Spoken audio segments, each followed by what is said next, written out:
As the Denver Broncos look to knock off the undefeated Kansas City Chiefs, they'll be getting some reinforcements back on Sunday. We'll break down the impact of PJ Locke's potential return as well as a handful of others here on today's episode, Locked On Broncos.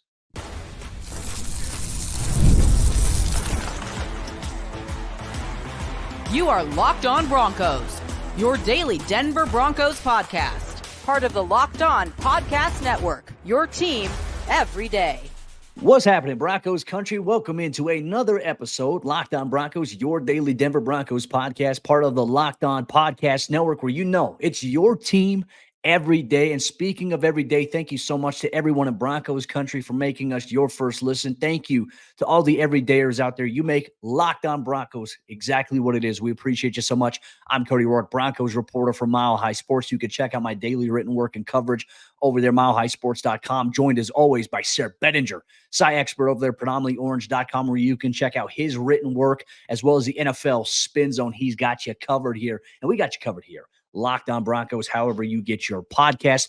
Here is what you can expect on today's episode of the show. Broncos Country, there's a big game on Sunday. Not sure if you knew that or not. Chances are you're probably keeping tabs there. But Denver's taking on the undefeated Kansas City Chiefs, and we'll give an update on the latest injury status on wide receiver Josh Reynolds. A potential secret weapon could be returning soon with Sayre Bedinger. We'll also talk about Drew Sanders coming back from his injury and what the timeline may look like for him in terms of seeing some game action. But we'll open things up today's episode of the show by talking about one of the bigger things here for the Broncos, getting a key defensive player back this week ahead of Sunday's matchup against the Chiefs. PJ Locke returns to practice. Today's episode of the show is brought to you by our friends over there at LinkedIn Jobs. LinkedIn helps you find the qualified candidates you want to talk to faster. Post your job for free. LinkedIn.com/LockedOnNFL. Terms and conditions apply. Sayre, let's kick things off here. Wednesday of practice. Look, it's been snowy all week here in Denver, and I want to put a little PSA out to people. Folks, if you're going to drive on the highway, make sure you wipe the snow off the top of your vehicles. Don't be a slappy. Make sure you take care of business. We don't need snow things flying at me like I was trying to dodge it on C-470 the other day on my way to Broncos practice. But with that said, snowy conditions, Sayre, have forced the Broncos indoors this week, and certainly they won't be playing indoors against Kansas City. It is expected to be a little bit of a rainy turf surface. I think on Sunday there's a college football game being played on Saturday, the night before the game. So Broncos head coach Sean Payton says that they're monitoring that. But when we got indoors on Wednesday and Thursday, we were able to see number 6 back in action for the first time since being sidelined with a thumb injury. Sayre, let's kind of touch on this a little bit. How big is it going to be for the Broncos to get PJ Locke back this Sunday against Patrick Mahomes and the Chiefs?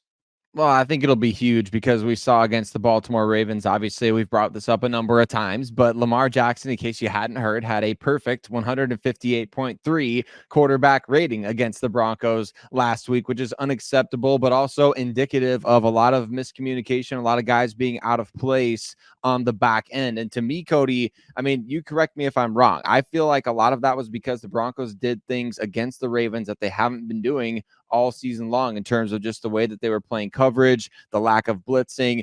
Obviously, Devin Key was playing in place of the injured PJ Locke for a second consecutive game, and a lot of plays, quite frankly, went over his head. So I just think that it'll be huge for the Broncos to get back a starter. I know PJ wasn't having the best year in terms of, I know he's had a really high quarterback rating allowed into his coverage. A number of big plays have gone his direction as well. But the Broncos defense, we can't deny, has been quite a bit more successful when he's been out there on the field along with Brandon Jones as opposed to the alternative. Well, and Denver's defense, too, the way they played Baltimore was different than they've had to play anybody else this season, because the number one threat, as we said it last week going into it, was you got to find a way to stop the run with Derrick Henry. And then you have to account for not only when you factor in the run game of trying to stop Derrick Henry, when you talk about read option looks, okay, you're worried about Derrick Henry going downhill, but you're worried about Lamar Jackson getting to the outside. So your game plan was, hey, we're going to have to probably play some soft zone. We're going to have to, at times when we do send pressure, we're going to have to man up there. But there were some miscommunications there by Denver's secondary, too many explosive plays allowed. And look, I think Denver this week, they can get back to playing defensively the way that they have, like the way that they've been calling a defense, the way they've been attacking quarterbacks. You can go back to that same strategy here this week. And to be honest with you, I was watching that Tampa Bay Buccaneers game, and I kept thinking to myself, I'm like, man, Denver can just get back to playing how they have been this year. And surely enough, like Patrick Mahomes, he turned it on in that game against the Bucs, but this is as beatable as the Chiefs have looked, even though that they are undefeated. I know that's something we've been saying all week long, but it is true. They're still finding ways to win, which is the mark of a good team. But they are beatable. And right now they have a losing streak against the Denver Broncos. We're going to throw any little icing on top of the cake here on today's show. But my biggest thing is that you can get back to doing what you're doing. I'm very curious now, obviously, with the addition of DeAndre Hopkins into the mix, you have to account for him. Part of me is wondering, now with that, are you going to put Patrick Surtain on Travis Kelce, or are you going to put him on DeAndre Hopkins? I think that Denver more likely is going to probably put him on D-Hop. Now I'm very curious to see what their plan is for Travis Kelce. This is one where it's like, if they didn't have Hopkins, I'd say, all right, hey, put PS2 on Kelce. But at this point, it's like, all right, can Denver bounce back after giving up some big plays through the air last week, especially against one of the NFL's best third down offenses in the league, and that is the Kansas City Chiefs? Well, and that's just the thing right there is that, I mean, when you talk about Travis Kelce and accounting for him, like, the Chiefs are so good on third downs and in the red zone, and Travis Kelce is just, that's where he's made his hay in the NFL, is moving the chains in key situations, right? And so you've got to be able to not only have somebody account for him, but you got to be consistent against him. And I just hate it that every single time the Broncos play these guys, it's like, man, why is nobody guarding Travis Kelce?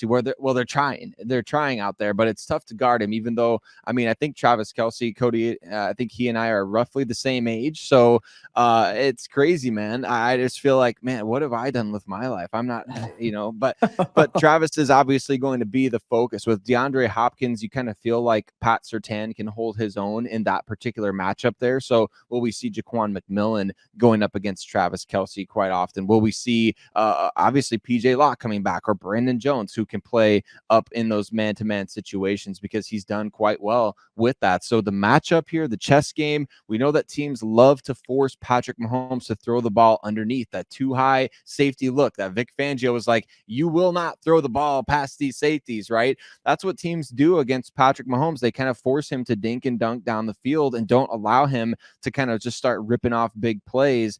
The Broncos were probably going to see a lot of that, honestly. And so I can't help but wonder, in those man-to-man situations, who is it going to be going up against, obviously, one of the best tight ends of this last decade plus? Well, and then you have a speedy option there in Xavier Worthy, who's obviously got ridiculous speed. We saw the Broncos struggle with speed this past week against Zay Flowers, so I know that's probably going to be a major key emphasis for them in terms of their coverage. I mean, Kansas City, they don't have like the big name guys. I know that, you still have McCole Hardman, who's very electric. He's going to be probably your most dangerous guy you don't want to punt to, or you have to make sure your punt coverage is really great this week. He can play receiver for you.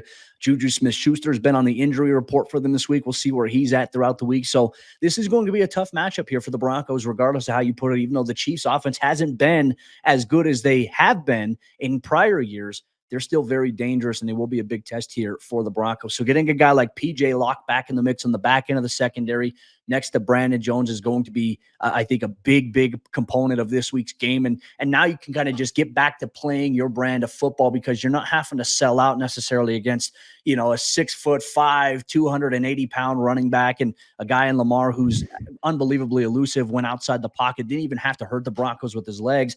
Though the thing you have to account for here with Mahomes is the fact that, hey, you know what? How many times have we seen it this year where it's 3rd and 15 and he rattles off a 16, 17, 18-yard scramble because you're trying to play perfect coverage, and it's like, oh no, like now he takes an alley and he gets upfield. That's going to be very important, I think, for us to monitor here as one of those factors in the game. On the road in a hostile environment in which Broncos rookie quarterback Bo Nix said he's excited about playing. He said you get a lot of energy from hostile environments. This is Denver's first divisional road game of the season as well, sir. They have a chance here to go 2-1 in the division to start the season. They have a chance with a win to rebalance their conference record to 3-3 versus 2-3. And all seems a little bit right in the world, especially with some of the other teams below Denver, some of those matchups those teams have. Denver gets a win here, it can be very, very big for their postseason aspirations here, and it starts on Sunday. One thing we are going to talk about here, though, Broncos country, it wasn't just PJ Locke who returned to practice. Second-year outside linebacker Drew Sanders was back in the mix. What type of role could he have for the Broncos defense in the remaining stretch of the schedule? We'll break that down much more here on today's episode, Locked On Broncos.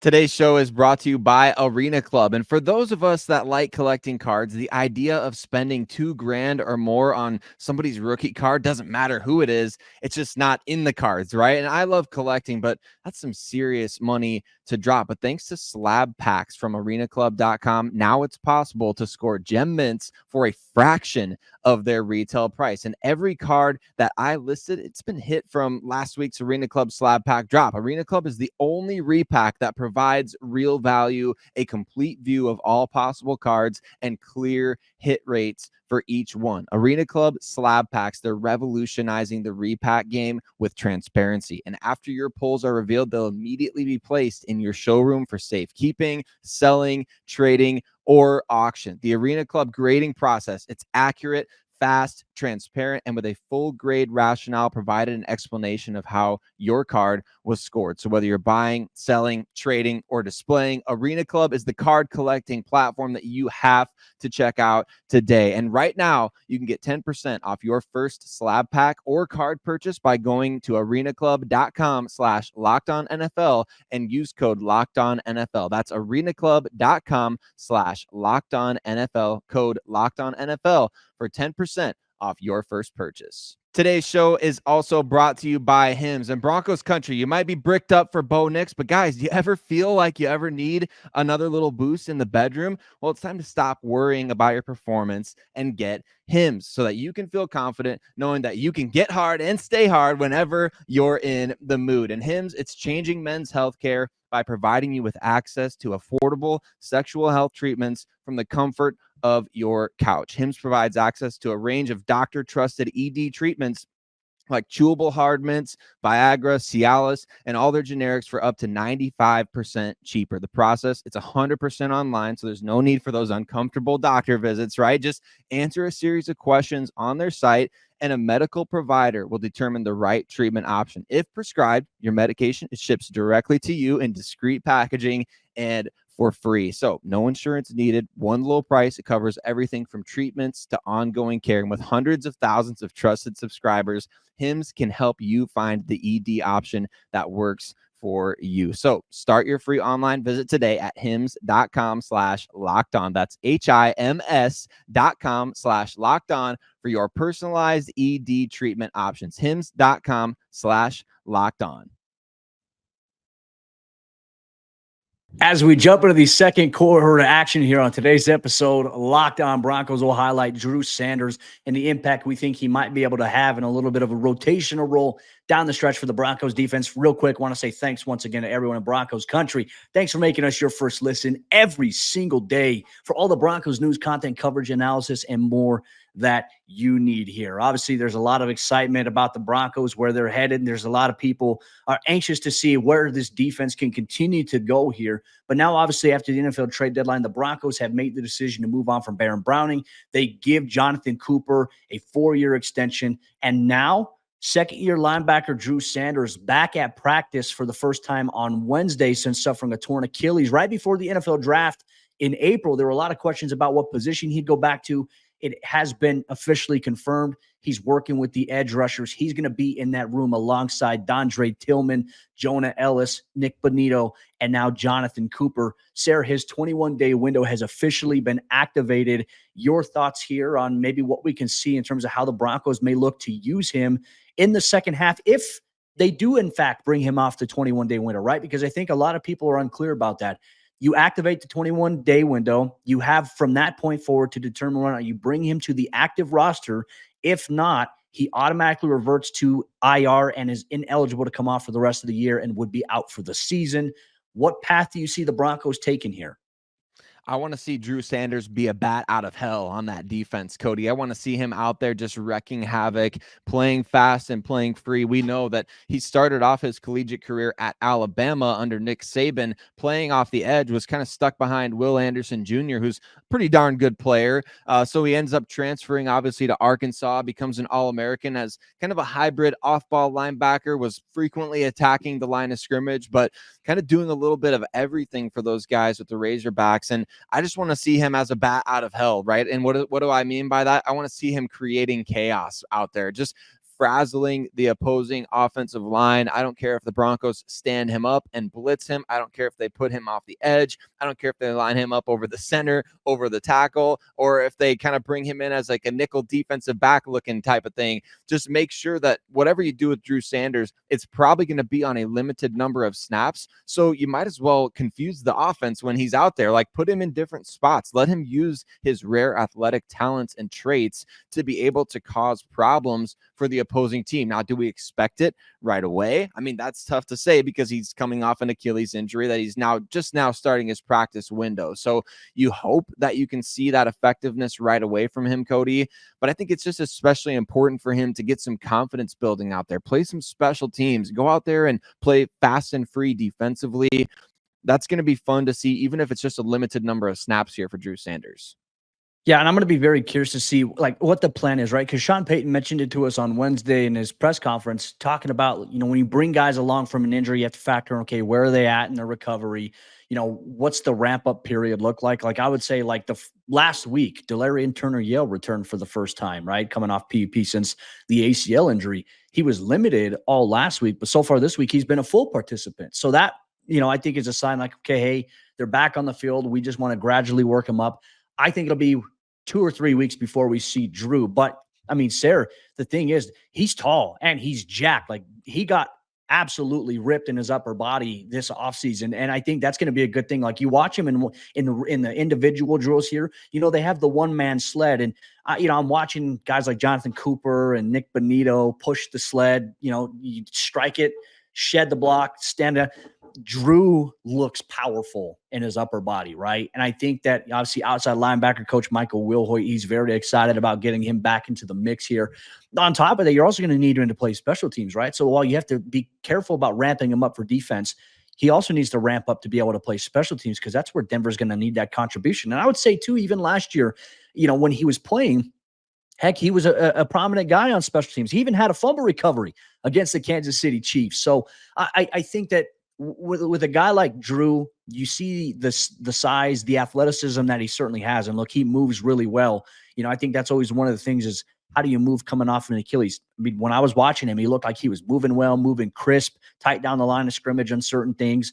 It's just about getting more comfortable. Hey, you're wearing pads and a helmet for the first time in a while. You're wearing the cleats again. Like, okay, ease yourself into it. It probably ain't going to be this week where we see him, but maybe next week, maybe 2 weeks from now, we will see him obviously suit up on Sundays. That's going to be a fun thing to watch here. But I also think it's a testament right now to the Broncos' commitment with their edge rush depth. I mean, Sayre, you and I know we had questions really going into the offseason saying, what is this going to look like? We didn't know what it was going to look like because of the injury to Drew Sanders. And it's like, all right, you have Baron Browning, you have Nick Bonito, you have Jonathan Cooper. The position room has kind of really played itself out. Bonito and Cooper are the long-term starters here. You draft Jonah Ellis, who I think has shined in a role player type of position. I've been so pleased with what I've seen from Jonah Ellis. Dondre Tillman's been impressive in the little sample size he's gotten, but part of me is going to think we'll probably see Drew Sanders get reps, I think, before Dondre Tillman, when he is fully back. I think that's going to be an interesting dynamic to watch here. Yeah, I think those are much needed reps for Drew Sanders, obviously, because when he went down with injury, you and I talked about this months ago, that, man, it's almost like an injury for Drew Sanders. I don't know if it could happen to a worse player on the team. And I know that there's bigger implications for other guys, obviously your quarterback or your star players like Pat Surtain, but specifically in Drew's context, he's a kind of a, traits-based guy who we didn't even know going into the offseason, like, what position is he going to play? Is he going to be an off-ball linebacker? Is he going to play edge? We saw a little bit of the edge position last year when he finally got onto the field and things like that as a rookie. So the thing for him getting injured is like, this guy needs to be on the field, like getting reps. And it sucked when he went down with a long-term injury, because then you can't even like practice. It's not just, hey, you're inactive on game days, or, hey, you're going to be, doing this with the practice squad and the scout team. Like, you are unable to practice and do those things. So reps are so critical for a guy who is kind of like, just the Broncos drafted this ball of clay that they wanted to mold in the 3rd round of last year's draft. And immediately after selecting him, Sean Payton noted that what is Drew Sanders? What did he call him? A pressure player. So whether or not he was playing edge or inside linebacker, the Broncos believed him to be a pressure player coming out of college. You need him to get those reps, though, because he kind of did come into the NFL as a positionless player. Yeah, and then you switch him positions in the middle of his rookie season from inside to, off the edge. Luckily, he's played that before at the college level. I played against D1 prospects there at Alabama there, but obviously we saw him really burst onto the scene at Arkansas, where he had, 9.5 sacks in his one season there at inside linebacker. Like, it's like, all right, hey, this is a guy who's got the traits to do it. He's strong, he's athletic, and he's tall as hell, which I think is an exciting development for the Broncos to be able to follow. But in terms of the injury side of things, look, Broncos country, the second half part of the schedule, look, it gets tougher. The bye week isn't for another few weeks, but man, the Broncos, they're in a position to get some other key players back healthy, and they're staying healthy right now, which is a good thing. It's a good sign for the Broncos. We'll share our latest update on wide receiver Josh Reynolds and Sayre Bedinger here on today's episode, Locked On Broncos.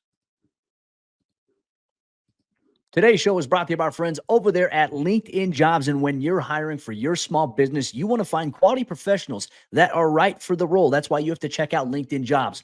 LinkedIn Jobs has the tools to help you find the right professionals for your team faster and for free. LinkedIn, it isn't just a job board. LinkedIn helps you hire professionals that you can't find anywhere else, even those who aren't actively searching for a new job, but might be open to the perfect role if it opens up. In a given month, over 70% of LinkedIn users, they don't visit other leading job sites. So if you're not looking on LinkedIn, you're looking in the wrong place. And on LinkedIn, 86% of small businesses, they get a qualified candidate within 24 hours of posting a job. So hire professionals like a professional on LinkedIn. LinkedIn knows that small businesses are wearing so many hats and might not have the time or the resources to hire. LinkedIn is constantly finding ways to make the process even easier. They even just launched a feature that helps you write quick job descriptions, which makes the process easier and more efficient for you. So check it out today. Post your job for free at linkedin.com/lockedonnfl. That's linkedin.com/lockedonnfl to post your job for free. Terms and conditions apply.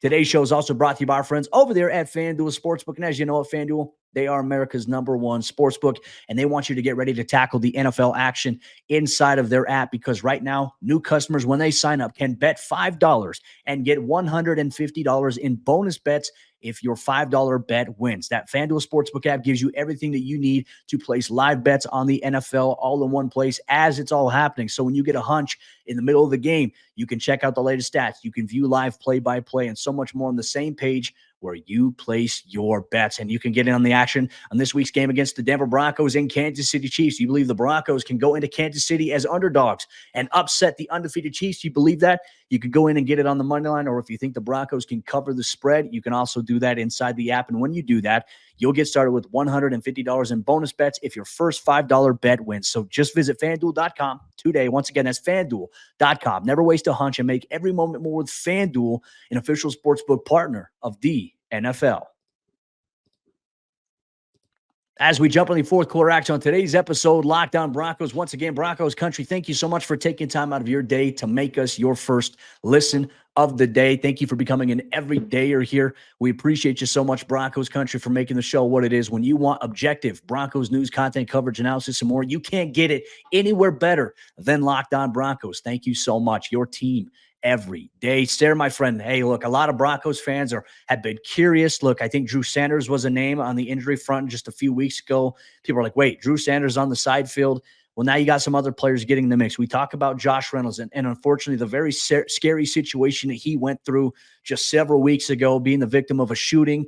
The Broncos providing him with every resource possible. But even after the shooting, it's like we saw him on the side field. He's running sprints and, he's being around the team. And I think that's a good thing for him at this point. It's good to see him out there. This week, he's been on the side field, especially on Wednesday.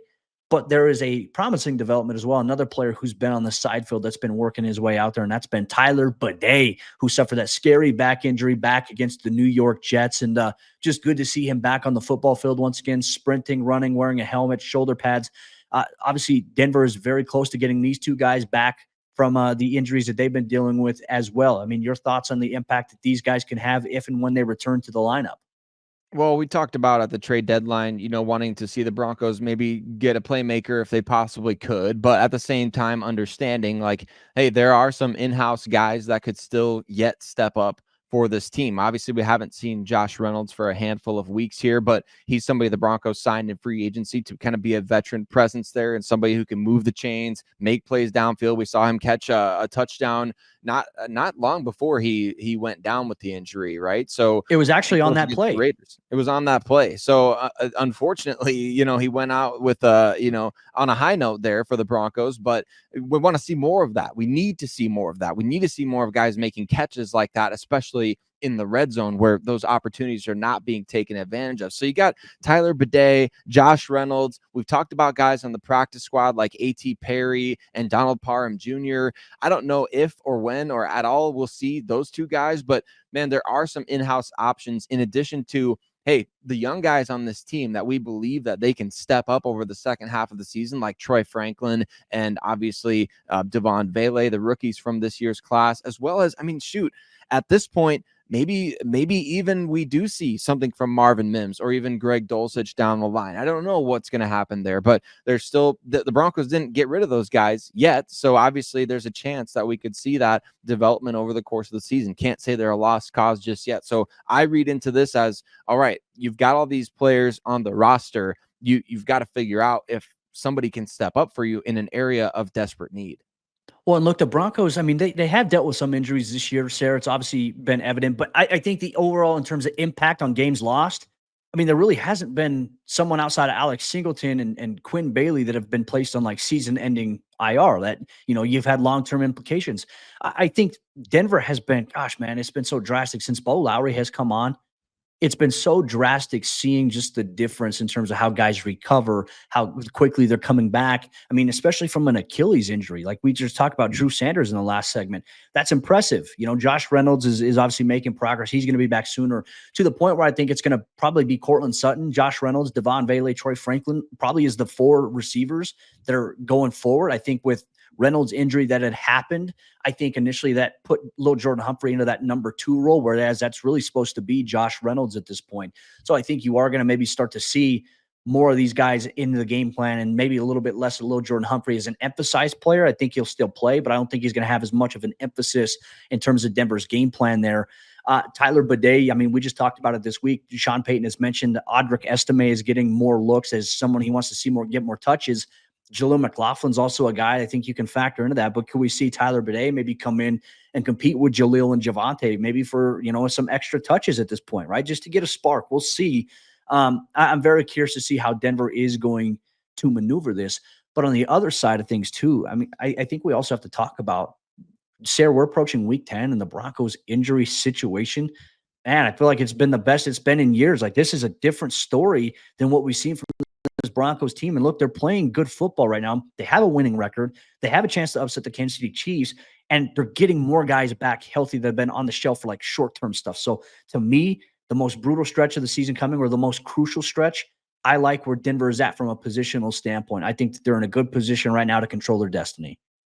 One of the biggest things that helps teams actually just get to the playoffs is, there's an element of luck involved in staying healthy. But like you mentioned, with Bo Lowry and his staff, the work that they're doing and getting guys back on the field quickly, that training staff, it seems like a little bit more than just the Broncos being lucky in terms of guys staying healthy and then guys stepping up when there are injuries, like the injury to Luke Wattenberg at the center position, where Alex Forsythe has played very well in his absence. Or even you look at the injury earlier this year to Mike McGlinchey, where Alex Palczewski came in, played well. Then Alex gets hurt, and Matt Parrott, those guys, they play well. So I think that you have the depth on this team that hasn't been there before. And you've also got the quick recovery ability of the staff and the players to get back on the field, which has been absolutely huge. So that war on attrition that kills teams in the NFL every single year. Some of the best teams in the NFL, man, they just don't, they aren't able to get to the dance because they don't have enough guys to get there, right? The Broncos, they may be in a position right now where that is an advantage for them. It's just being healthy, having their starting squad out there for the majority of games. And that could be a difference as you talk about this tough stretch, getting beat by the Ravens on the road. Like, there's no shame in that. I think that, man, to say that, to write this team off completely after that game, Cody, is a brutal take, just because, yeah, you got beat by maybe the best team in the NFL. I mean, let's be honest. I know the Ravens have 3 losses, but my gosh, they probably have the best offense in the NFL for sure, if they're not the best team. So, and then Sean Payton talked about the fact that, like, hey, because of their offense, that's why they statistically look the way they do defensively, because they're getting teams in such deep holes that everybody's got to throw against them. So yeah, of course they're going to have the 32nd ranked pass defense that teams throwing on them every single game, because they have to catch up, and play catch up in that way. So I just think with this team, man, it speaks to the bigger picture right now. Can you go into Kansas City? Can you stay healthy? Can you prove to these doubters, I guess, or to yourselves, that you belong in these big games once again? That's the key here. And look, obviously Luke Wattenberg's another name who's been back at practice. His 21-day window officially open. I wanted to ask you this question too, because I certainly have my own opinion on it. But with Luke Wattenberg returning, obviously he was the starting center before his injury. I think Alex Forsythe has done a really good job. I don't know. Like, I personally at this point would not upend Alex Forsythe for Luke Wattenberg. I think Luke is going to probably have to sit and maybe wait and maybe earn his role back, because I think Alex Forsythe has played well enough.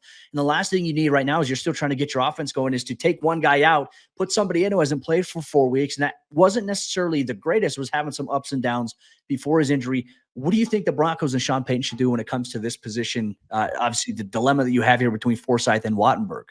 Yeah, I think you've got to stay the course, right? Because, right, that's the center quarterback exchange as well. And like you mentioned, you're going into the toughest stretch of your season. You want to make a change between the battery mates, and risk a potential botched snap or bad snap or something like that being a reason why you potentially lose a 1-score game or give an extra possession to the other team. Like, that's not something that I would personally do. I know Luke did win the starting job at the beginning of the year, but it's a unique position because, I mean, he hadn't been the starter up until the beginning of this year, and now Alex Forsythe has done very well. So I'm going to be fascinated to see what the Broncos do there, Cody, but I would just stay the course with Forsythe right now. And I've loved everything I've seen on film from Forsythe. It has been impressive. You haven't really seen anything where he's gotten pushed back or dominated. Like, he's been very good, and he's operated well next to Ben Powers and Quinn Miners. They have really good communication right now with that offensive line group. I don't think you want to go in and change it right now. So we'll see what happens when he does officially return to the active roster here, Broncos Country. But with that said, that'll wrap up today's episode of the show. The next time you will see Sayre or myself, we'll be having you covered every step of the way here with the post-game report. The Broncos take on the Kansas City Chiefs at 11 o'clock a.m. Mountain Time on Sunday. Can they upset Kansas City? That is the hope. Can the Broncos extend their winning streak against the Chiefs to 2 games in a row? That's how crazy things have been over the course since Peyton Manning has retired here. But Broncos Country, we appreciate you so much. Thanks for making us your first listen. For your second listen, go check out Locked On NFL wherever you get your podcasts. We'll see you for the post-game report, or unless there's breaking news before the game even begins, we'll have you covered here, Locked On Broncos.